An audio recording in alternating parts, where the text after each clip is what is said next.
Okay, so we have one last piece for you. Again, another Russian composer. I'm like, what was I don't know where I was going with all of these Russian pieces, but so this piece is by Dmitri Shostakovich. I'm sure you all know who he is, and he's definitely one of my absolutely favorite composers. He wrote a cello sonata in D minor for cello and piano, and so we're going to play the second movement for you, which is the scherzo. Does everybody know what a scherzo is? Yes. Can I hear somebody say what? Anybody? Samantha, you said yes. What does it really mean? Fast. No. Well, that's what I Well, interpretation. but the character, the word actually Yeah. describes the Yeah, character. what's the character of a scherzo? Well, it's supposed to be a joke. Joke. A Yeah. joke. So, you know, we think of classical music as always being so serious, just like the piece we just played for you, right? But actually, some music can be very fun and playful, and in this case, joking. Now, it's a little cynical, you could say, as you hear it. You know, Shostakovich isn't exactly like, okay, let's, you know, break out the clogs and start dancing, literally. But you know, you might be able to dance to this a little. But it's supposed to be a joke, so don't take it too seriously. And it's tough to keep your humor when styles men are knocking at your door. Yes, good point. Yes, so hard to have any I don't know kind if of you guys know, humor. Shostakovich was for a while under scrutiny by the Stalin regime, so he was worried about being taken away in the middle of the night and then he got to Siberia. So And even if we go even further, the government was very critical of people's work, artistic, whatever it was, and what became approved music was not necessarily what was really great music. right. So he had to write for the government, but he also had to try and write for himself. So he had to figure out ways of sort of say, yes, this is X, Y, and Z, but for himself it was this is something else. Yeah. They often, I'm sorry to say, No. they often compare his symphonies with his string quartets. His symphonies were big things and they were projected to lots of people, so he had to write.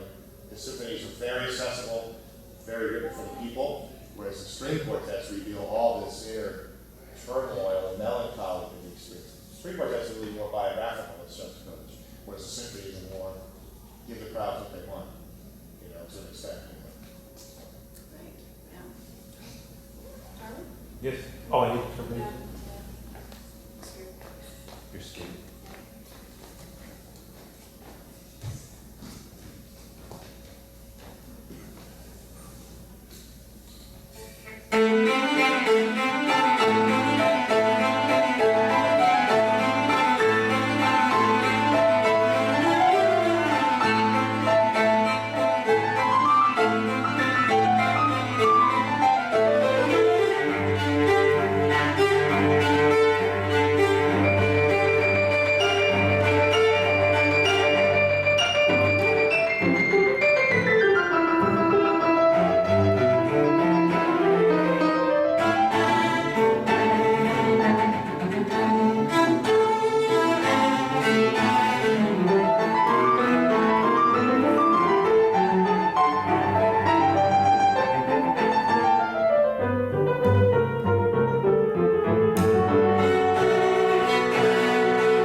kids, what was the unusual fact of that movement? Did you hear something kind of unusual, Michelle? Come on, kids, wake up. You notice that? I gotta ask you, does Shostakovich just indicate the start pitch and the end pitch? No, he writes even He writes all the partials. He writes every like harmonic. Stravinsky So they are did. natural harmonics, yes. Yeah, so he writes every partial. He writes every one. So it looks incredibly difficult. And Yeah, when you first look at it, you're just like, oh no, this is gonna be Yeah. so tough. But actually, yeah. it's more. So Stravinsky does that in fine, same thing. He figures every partial you look at like, Right. and then somebody goes, just do this. Right, yes. Yeah. Not sight reading friendly, but once, yeah. Yeah. We should point out one other thing about the scherzo. Anybody notice what time signature that is in? When you were keeping the beat, did you notice what time it was in? Anybody think about that? No? Scherzos are, I think, almost always, if not exclusively, always in 3. Or sometimes they're so fast, it's like a 1 or something like a 3. Because the scherzo replaced the minuet. And Beethoven was credited with coming up with the scherzo. You know, they got tired of the minuet as always being the third movement of the classical symphony, so Beethoven started writing scherzos instead of minuets. So it's usually, I think, exclusively, isn't it? Always in 3? Mm-hmm. Always, I mean, at least one that I can think of, I don't know. Really, like 6, 8. 6, 8. I always see 3. Like I said, the symphony sometimes are in 1. I don't know. Not to state you 3 as minuet. Yeah. So, was that pretty good, huh? Yeah, not bad. Do you think she get it the principal? You get around that thing. I don't know, I have to practice a whole lot, if I was going to audition for the orchestra. Well, you know. tell them exactly as much. Listen to this. Yeah. Well, so I know you're all here getting ready for your orchestra audition, which is fantastic, really. I mean, you all are, doing all the right things to be ready for it, but it really, going into an orchestra audition, it does take lots of preparation. So you're on the right step, but it's not a casual affair to just walk in and think, oh, it's gonna all work out just fine. I've been playing all summer, but I'll play for a few hours and get the seat that I want and get into the orchestra.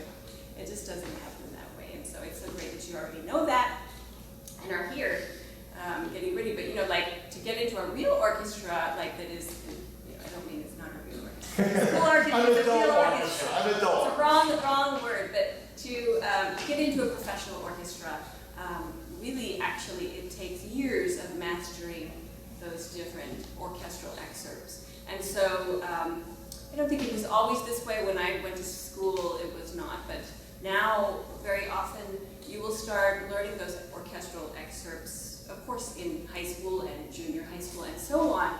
But actually, in college, that you'll work on them to death. And those would be your significant part of your repertoire study. And so you wouldn't only be studying the Mendelssohn Violin Concerto or the Dvorak Cello Concerto. That would be something you need to do too, but actually you spend years on orchestral excerpts so that when you go to these professional auditions, you know it like the back of your hand, and so then you have a much better probability of getting a job, because to get an orchestra job is extraordinarily difficult and competitive. So I have some questions. I know some of the answers, but I'm just listening. When did you start playing the cello? Okay, well, I started playing the cello when I was 9. And was that the instrument that you wanted to play? It was not the instrument that I wanted to play. Well, I started out on the piano, actually, when I was much younger. And I played the piano because my mother is the pianist, and so I studied with her. And studying with your parents is never a simple matter. Some can do it, and it was really a challenge for me, personally. And so I think that I identified the piano with studying with my mother. So I actually literally ran away from home because I just didn't want to practice anymore. I think if I had a different teacher, it would have been different. But anyway, what can you do? Hindsight is 20/20. So, but I did come back, the same night. At the age of 9, it wasn't that far that I could go to, and without being kidnapped. So I came back, and then, but it was just coincidental. It was the beginning of the school year, just like this time of the year, and I asked if I could join the street orchestra. I was in the 4th grade at the time, and I, wanted to play the violin. And I said, I've always wanted to play the violin. I'm so tired of the piano. Please let me play the violin. So my parents thought, well, she seems very disinterested in the piano right now. So the promise was you keep up the piano, then you can try another instrument. So of course that's what I did. I went to rent a violin at the violin shop, and they said, oh gosh, you're too late. We don't have any violins left. It's all taken. So here we have a double bass and we have one cello. There was no viola, I don't know why. And maybe it was already taken, perhaps. And so I was like, double bass? What are you? I was thinking of the violin. So they said cello, and I said, you know, I don't even know what is a cello. And so they were like, oh, you got to take the cello. So I took the cello and I started to play in the school orchestra, and I loved it. It was so much fun. And but then my mother actually was excited that I had happened upon the cello because she loved the cello and had friends who were cellists. So she bought me recordings of the great cellists in the world, like Yo-Yo Ma and Jacqueline Dupre and Rostropovich and all these people that some of you know and some of you may not. So I could hear what a cello sounded like rather than just my squeaking, you know, of the open strings. And I fell in love with the sound of the cello. It sounded like the human voice, but even to me, even more beautiful. And I thought, wow, that's what I want to do. Now, it didn't mean that I wasn't still sad that I didn't get to play the violin, because I still really had violin envy. But now I'm making my daughter play the violin. So. Well, and she would tell you that that's what she's doing. She's being made to play the violin. Well, there was one time when we goofed around and you had a violin of mine. Right. Yes, I know. Well, you know, I think learning it at, you know, the late age that I was a little discouraged at how difficult it was. I was just too mean of a teacher. Oh, yeah, that's it. Yeah, he was It brutal. was just too mean. Really brutal. Now, when did you think that you wanted to be serious with the cello? How? I think it really was right away, honestly. I mean, it came in bits, but it came in bits and pieces. Like I'd go to a concert and I'd be like, oh, wow, they play so wonderfully. I want to be able to do that. Oh, I hear this recording. Oh my gosh, I love that piece. I want to learn that piece of music. So it sort of came in bits that way. It wasn't so much that I was like, wow, look how great I play. It wasn't that at all. I don't think I had any sense that I had the ability to do it, but until maybe others were telling me so. But it really was just in these bits along the way of early on, just developing this passion for the music, because I'd go to concerts and hear it, friends who were in my teacher's studio, or, orchestra concerts or whatever, and records. And you listened to a lot of recordings and you went to a lot of concerts. A lot. That was a huge part of my education. And so I was very fortunate that my parents were willing to drive me. And once I actually lived in New York City and went to school there for college, the concert hall was another really school room for me. I mean, I went to concerts constantly, and then I tried to imitate whoever it was that I went to hear. I went to hear Lynn Harrell, and I was like, oh my gosh, it was so incredible. How can I play a little bit like what he did? And I'd do that for a few days. Then I'd go to hear another amazing, cellist play, and I'd try to copy them. But that helped my own technique, as well as my ear and development of musicianship. Of course, I also had incredible teachers, so that was all. When was the first time you met Rostropovich? I met Rostropovich when I was 12, and Rostropovich, do you know who, any of you know who Rostropovich is? Okay, I see one hand. You say two hands. Great. So Mstislav Rostropovich was really, we still consider him like the greatest cellist that ever lived. And he only died in 2001, I think it was. So it's not, or 2008. I was very scared that year. Was it 2008 or 2001? I was very scared that year. Why? Because like 3 of your teachers died. Yes, but all of them died in the same year. Yeah, I know, and I had taught you a lesson, and I was like, oh. It's okay, they only go in threes. Yeah. And so, I think it was 2001. Anyway, forgive me, I'm like blanking out right now. But, but when I was 12, he already was an idol of mine, only because I listened to, he had so many recordings. So I listened to all of his recordings, and I just loved his playing and admired him so much. Well, I knew he was actually the music director of the National Symphony in Washington, D.C., and that they perform at the Kennedy Center. Well, I had a concert when I was 12 at the Kennedy Center, and I was playing a few pieces with cello and cello and piano. And so we went to the concert hall for the rehearsal. And then on the car ride, I remember saying to my parents, "Gosh, wouldn't it be amazing if Mstislav Rostropovich was there?" And they said, "Well, you never know, it's possible." And I was like, "Oh, right, sure." Well, anyway, so that was sort of the thought. Well, we arrive and get to the backstage and walk in, and we hear this piano playing, beautiful piano playing going. So we kind of stop in the doorway because we didn't want to disturb what was going on. And there was this pianist, Andrei Michelchuk, playing some concerto. Now I can't remember what it was. And there was Mstislav Rostropovich sitting, listening to it. And it was like, the air just stopped and everything stopped. I couldn't believe, it was sort of like listening to recordings, meeting someone and actually, admiring someone from a distance is completely different. And so, but what was surprising was what happened next, is that, so they finished, and he saw us standing in the doorway quietly, a group of us. And he came over and he saw my cello case and he said, "Well, hello, what can I do for you?" with his big, accent, which I can't imitate. And he said, "I see you're a cellist." And I'm 9 or 12, and I was, just nodding my head. And he said, "Well, fantastic. Why don't you play for me?"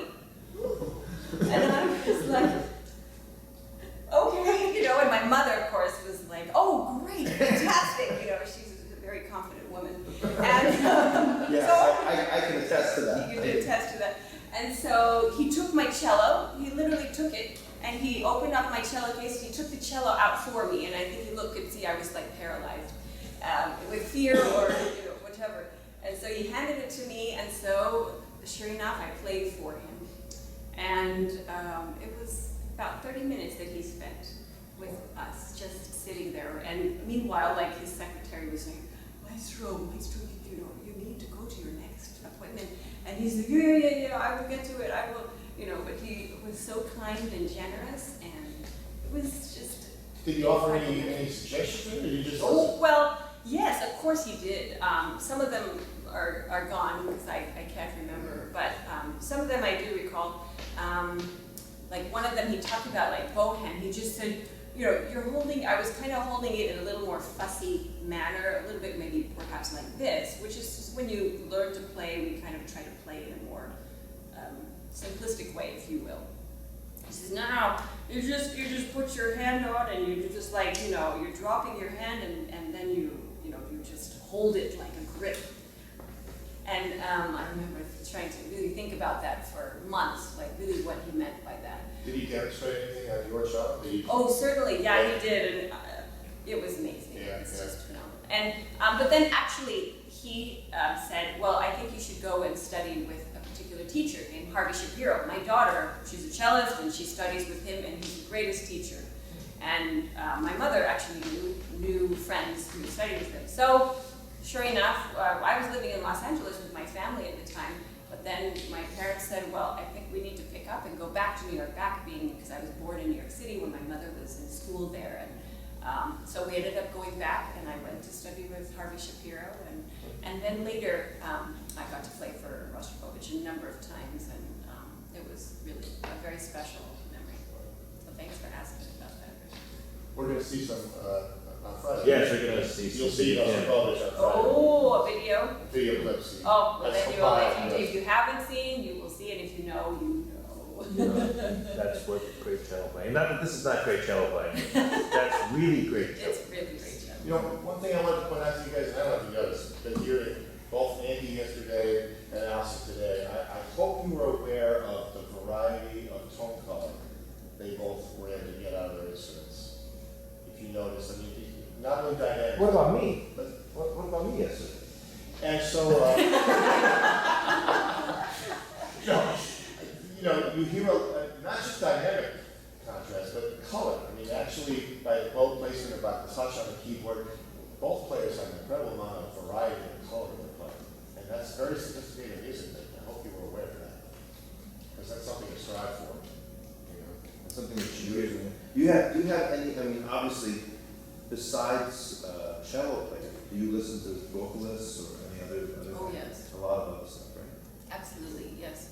I love to listen to Lieder, like the German singing, if you will, which helped a lot in terms of interpreting like Schumann's pieces or other works that, Schubert. And then also just listening to the most beautiful singers of today and in the past, how they sing Ave Maria or how they sing an opera. It just really helps you when you think about how they breathe and you listen to the sounds, the colors, speaking of colors and expressiveness, the voice is so limitless in a way. We all try to imitate the voice, so yes, absolutely. As a child, so you started when you were about 9, so then how much were you practicing on a regular basis? Well, when I was 9, I was, probably only practicing maybe an hour and a half or 2. And then Only an hour and a half. Yeah. Per day? a day. Oh, no, a week, yeah. Yeah, not a month like you guys, but. A day. I mean, to play a string instrument, and I'm sure it's that way with any musical instrument, you have to touch your instrument every day because you know how sensitive it is and how hard it is to play in tune.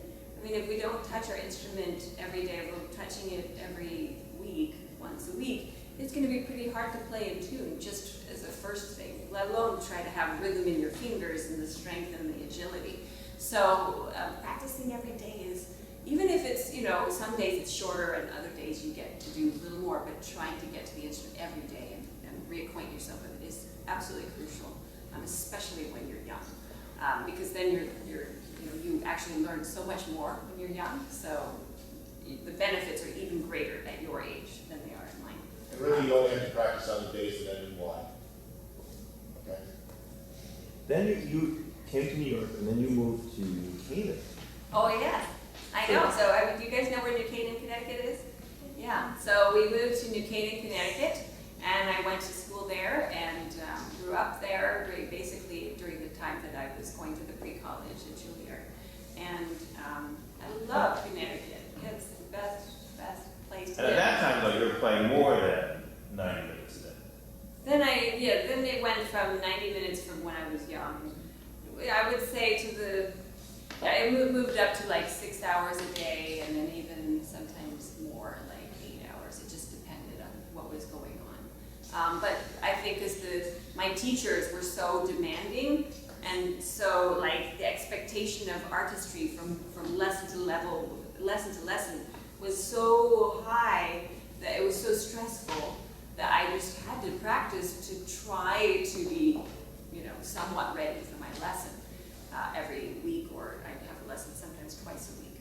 So it just, and then I started playing actual concerts where I had a manager, and then I was playing concerts all the time, and trying to do that with school was a big challenge, but there was just so much repertoire I had to learn because I actually then started to have a job where I'd like, okay, you're gonna play a concerto with this orchestra, and I'm like, oh, I don't even know that piece, and okay, well, you have 7 months to learn it. Oh, and then you have another concert with another concerto, 2 weeks before that, and it's a concerto I've never played. So I had all this repertoire I had to learn. So that's why the amount of hours became so intense. And so that's when my brother would be like, please stop practicing my favorite pieces so that I can sleep, because I practiced like into the very late hours of the night.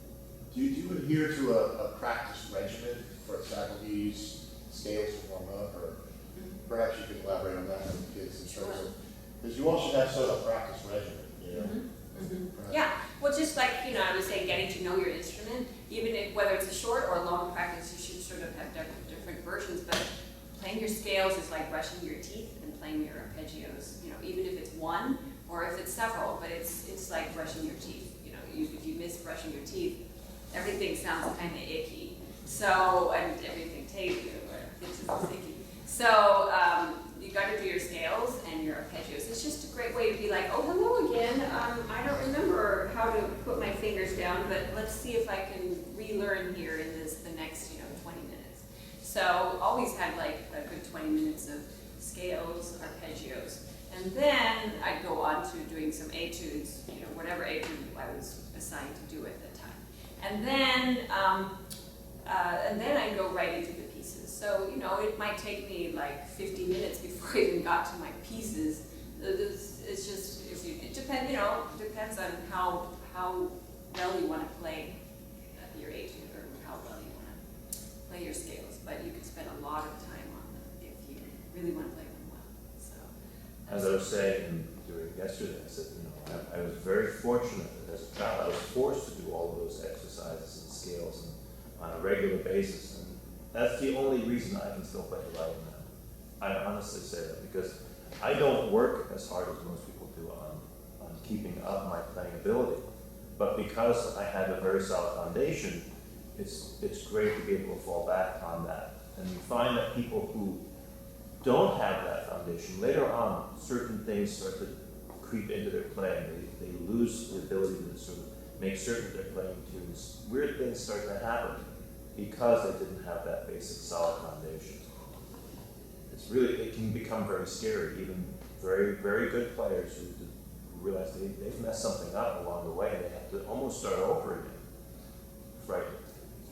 well, and the great thing about scales, I know it's boring scales, you know, you could say, or like arpeggios and etudes are not so interesting. We're not like, ooh, yeah, I'd love to do it. But it's more simple than playing a piece of music. If you're playing a piece of music, we have to think about, I have to think about the character, I have to think about these bowings, I have to think about all these more complicated things and dynamics and those kind of things. But with scales, you can really purely just work on, I'm just going to work on my sound, I'm going to just work on my rhythm, I'm just going to work on, you know, playing in different dynamics, just play with nothing but pianissimo all the way up and down.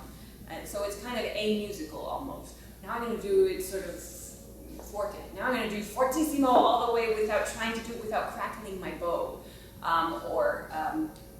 Or you know, I'm going to just try to get my fingers to go faster. So I'm going to, you know, try to play in tune, but also at a higher speed. Let's do triplets. So let's make it 6 triplets. Let's make it, you know, 9. Let's make it 12. Let's make it, you know, and so on all the way up to 20 or whatever. But in a piece of music, it's harder to do that in a piece of music. So again, that's exactly what Darwin is talking about, as to the foundation. You can work on those things. And those things, once you finish with, then it translates to your piece, but you don't have to work on it in the same way. So it's really important.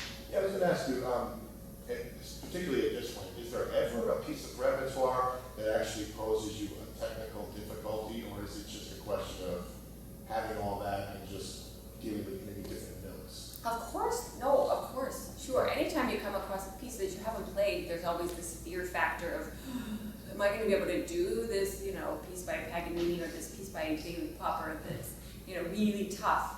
So, oh, absolutely. I mean, I think it's human nature to be afraid. Well, I'm actually saying that because Darwin played the camp that I did, and this is a story I'd like to share for you for those who know before.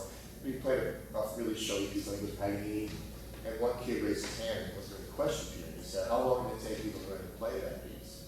And Darwin's reply was, "It didn't take me long to learn to play the piece. It took me a long time to acquire the technique to be able to play the piece," which I thought was a really important statement. And so I was wondering, you spent your career developing all this skill, and so I would think you're really going to encounter something where you're like, wow, I've never had to do that before. True. Right? Well, True. in most cases, it's going to be something you've already mastered. The vocabulary may be a little different, Yes. but it's still. Right. Right. Right.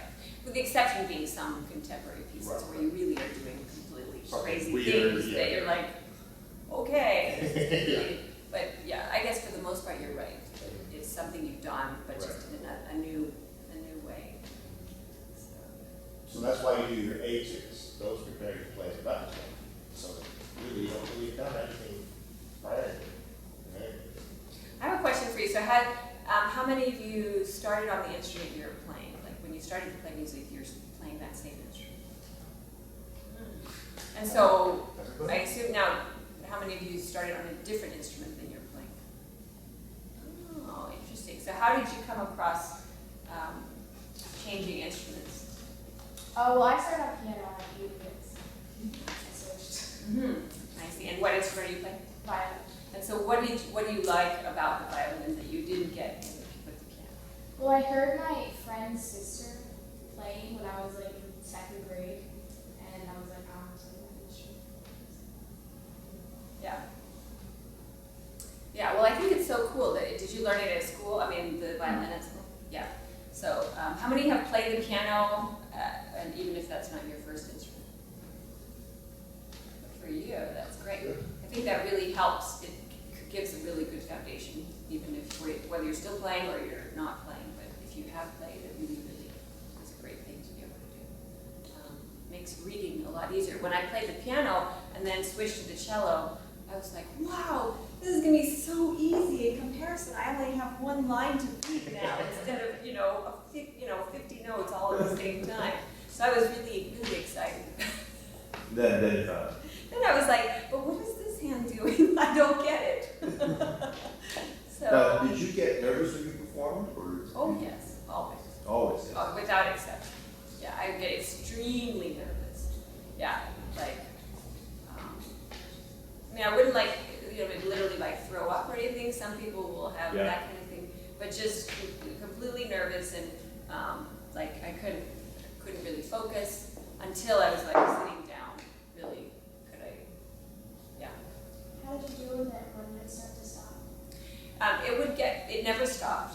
It's still, I still get really nervous. And I think I would say the less prepared I was, the more nervous I would be. It's sort of more like out of control nervousness. I mean, nervousness, it feels out of control, but so if I'm well prepared, I'll still be nervous, but somehow I have more composure, even though I feel the same, but there's more composure there. And I think that the mind is just, at least for me, is stronger when it also depends on how I practice. If I practice in a way I practice a lot of slow practice, where the mind is able to process what's happening, versus a lot of fast practice, I definitely feel more confident, even though I'm nervous, when I have a lot of slow practice.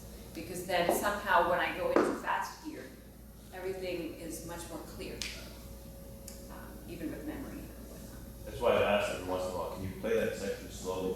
Can you play that from memory slowly? Because then only then can I tell if you really do know what the notes are. Because if you just play it from memory, it's really fast.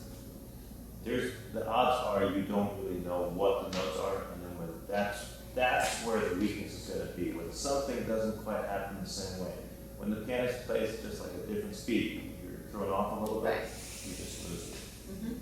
Yeah, so it's really, really helpful for nerves to practice at different speeds. Then you're more prepared. Your mind is just more prepared. So, but I have to say, nerves, I never have really gotten over it. They say having a banana before you go out is helpful. It just kind of calms you a little bit. You tried that? Yes. Does it work for you? I don't know. I'll try anything. Well, I didn't try anything, but I'll try that. How about eating lobster?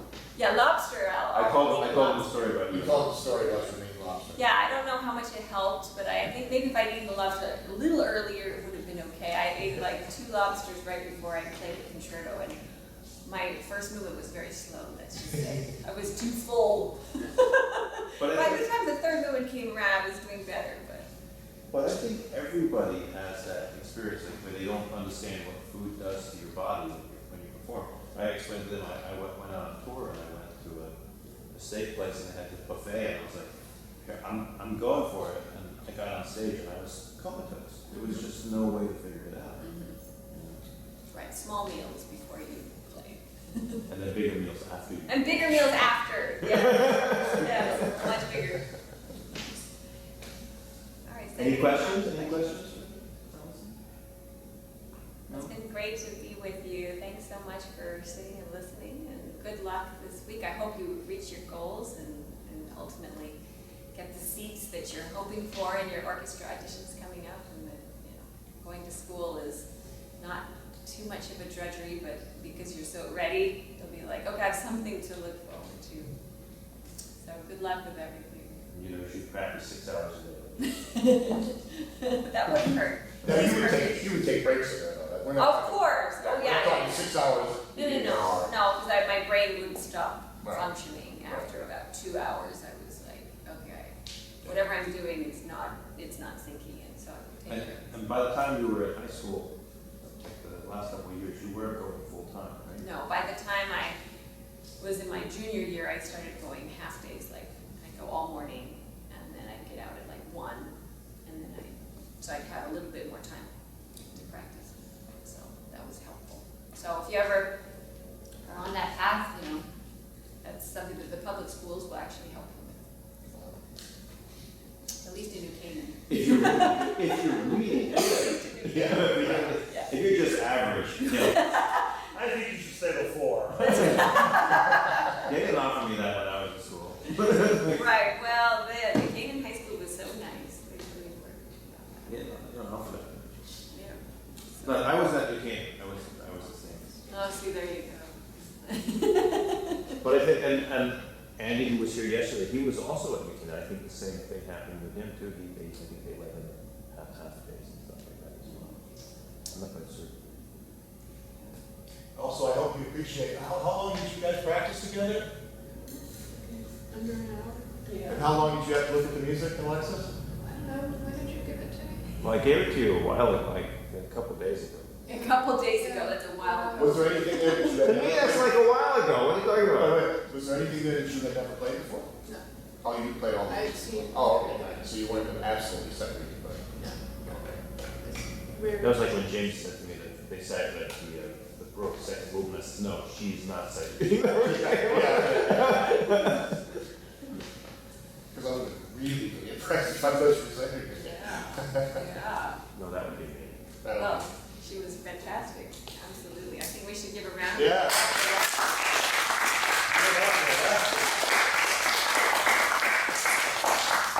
All right, class, we're going to be dismissed, but to remember, tomorrow is mock audition, and you will also have a sight reading component in it. I want you to, yeah, I'm going to take, it's not going to be a really tough one, but you're going to remember that sheet that I gave you today.